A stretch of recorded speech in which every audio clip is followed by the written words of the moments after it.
वैभवशाली अतीत आणि मानवाची दुर्दम्य आकांक्षा यातून निर्माण झालेल्या या आहेत अजिंठा गुंफा. कडेकपारी खोदून निर्मिलेल्या मंदिरांचं हे जगातील एक उत्तम उदाहरण आहे. आशिया खंडात तर हे काम प्रथमच केलं गेलं. नैसर्गिक डोंगरात खोदकाम करून जागा निर्माण करणं हा या स्थापत्यकलेचा मूलाधार. उंच डोंगरातील नैसर्गिक गुहांमध्ये मंदिरं आणि आश्रम असणं यात काहीच नाविन्य नाही, परंतु प्रचंड असा डोंगर खोदून आपल्या मेहनतीनं निर्माण केलेली ही लेणी हे एक वेगळंच स्थापत्य आहे. ठिकठिकाणची लेणी ही निरनिराळ्या प्रकारच्या दगडात कोरली गेली आहेत. तरी सुद्धा या लेण्यांच्या उभारणीमध्ये, त्यांच्या अंतर्बाह्य रचनेमध्ये स्थापत्यशास्त्राचे मूळ आणि समान नियम पाळलेले आढळतात. यामुळंच यांचं निरनिराळ्या गटात वर्गीकरण करणं अनुचित आहे. तरीही प्रत्येक लेण्याला आपलं स्वतंत्र व्यक्तिमत्व आहे. विविध कालखंडात आणि परिस्थितीत त्यांची निर्मिती झाली आहे. एका प्रचंड प्रस्तरावर निरनिराळ्या गुंफा खोदणं हे आव्हान आमच्या कलाकारांनी स्वीकारलं. एक आराखडा तयार करून अत्यंत योजनाबद्ध रीतीनं एकामागून एक अशा गुहांची निर्मिती करण्यात आली. या कामाचं स्वरूप एकमेव असंच होतं. गुंफा खोदताना प्रथम छत तयार केलं गेलं आणि नंतर इतर भाग. आधी कळस मग पाया या पद्धतीनं हे खोदकाम झालं आहे.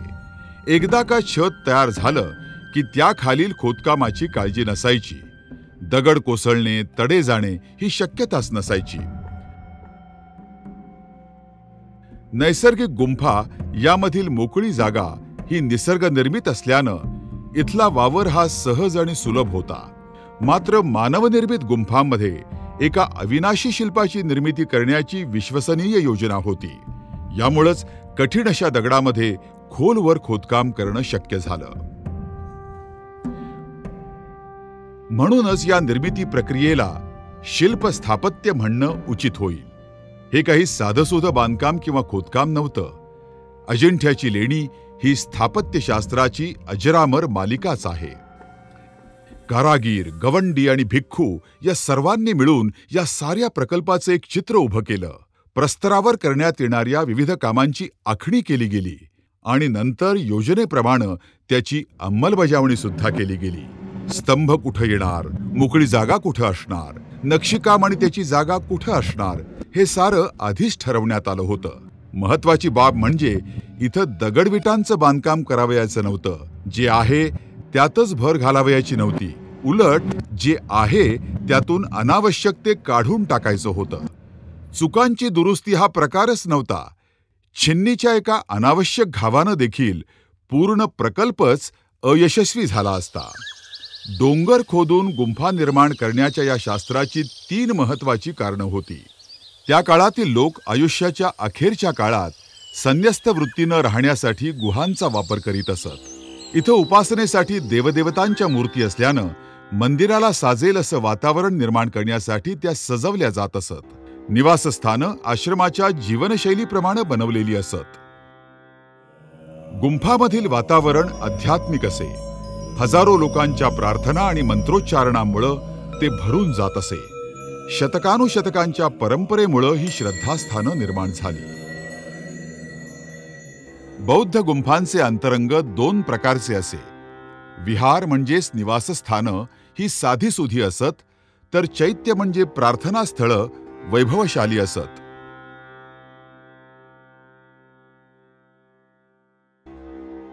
अजिंठा गुंफेतील शिलाचित्र बौद्ध धर्माच्या कर्मठ तेरवाड तत्वांपासून ते महायान पंथाच्या उदयापर्यंतचा प्रवास दर्शवतात. इथल्या अनेक गुहांमध्ये गौतम बुद्ध आसनस्थ होऊन लोकांना उपदेश करीत आहेत अशी शिल्प आहेत. इथली शिल्प आणि चित्र गौतम बुद्धांचं जीवन तसंच त्यांच्या पूर्वजन्मीचं जीवन दर्शवतात. जातक कथातील प्रसंग, दैनंदिन जीवनाचं चित्रण तसंच राजप्रासादाचं चित्रण यात आढळतं. याशिवाय पानं, फुलं आणि प्राणीमात्रांची चित्रही आढळून येतात. या साऱ्या लेण्यांमध्ये एक सर्वसाधारण आराखडा आहे.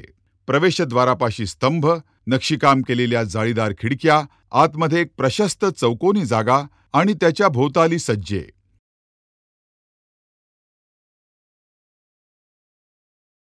तिन्ही बाजूंना छोट्या खोल्या आणि शेवटी टोकाला गौतम बुद्धांची मूर्ती.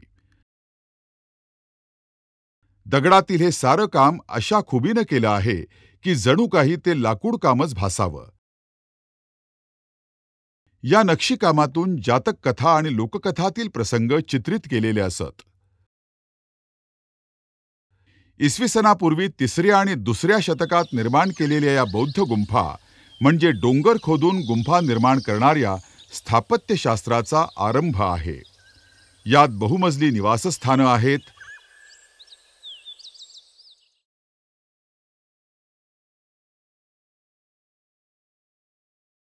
राहण्याच्या, स्वयंपाकाच्या आणि जेवणाच्या जागा आहेत, बुद्ध विहार आहेत, तसंच बोधिसत्वाच्या मूर्तीही आहेत.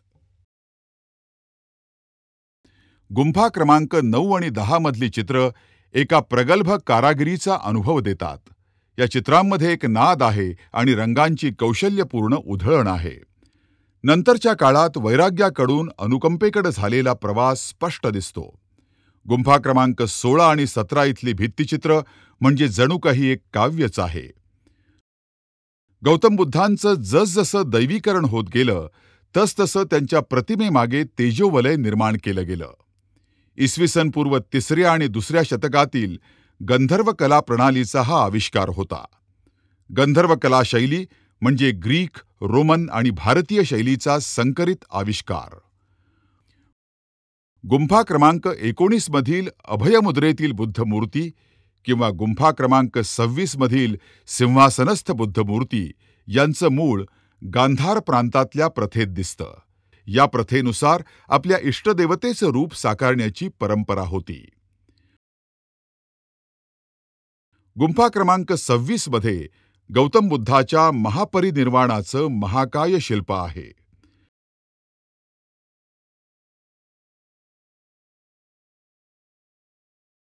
सहाव्या गुंफेतील पवित्र स्थानाच्या प्रवेशद्वारावर गौतम बुद्धांच्या निरनिराळ्या मुद्रा चित्रित केल्या आहेत. यातील अभयमुद्रा म्हणजे गौतम बुद्धांचा संरक्षक अवतार उल्लेखनीय आहे. बुद्धाच्या निरनिराळ्या मुद्रांच्या छोट्या चित्राची एक चौकट बनवून त्यामध्ये प्रमुख मूर्ती साकारली आहे. या लेण्यांमधील शिल्प अत्यंत बारकाईनं आणि अत्यंत कौशल्यपूर्ण रीतीनं तयार केलेली आहेत. वस्त्रांची रचना, केशरचना, चेहऱ्यावरील आविर्भाव याकडे विशेष लक्ष पुरवलं आहे. या मूर्ती अत्यंत मनोहर आहेत, तसंच मूर्तिकलेचा शतकानुशतकांचा अनुभव त्यात साकार झालेला आहे. चित्रकलेला काव्याची जोड ही हवीच. 16व्या गुंफेमधील चित्रामध्ये तर हे प्रकर्षानं दिसून येतं. मृत्यूशय्येवरील राजकुमारी नंद राजाची नावडती राणी, तिचं पडलेलं मस्तक, लोंबकळणारा डावा हात, आजूबाजूची उदास सुकलेली केळीची पानं यातून चित्रातला उदास आशय लक्षात येतो. बोधिसत्वाच्या शिकवणीतील महत्वाचा आशय म्हणजेच करुणा या चित्रात मूर्तिमंत साकारली आहे. कठीण प्रस्तरावर खोदकाम करीत या कलाकारांनी अनेक वर्षांच्या परिश्रमातून ही लेणी साकारली आहेत. कला आणि स्थापत्य यांचा हा आश्चर्यजनक कळस आहे. काळाच्या ओघात विस्मृतीत गेलेली ही लेणी आज जगभरातून इथं येणाऱ्या लाखो लोकांना एक निराळच समाधान देऊन जातात.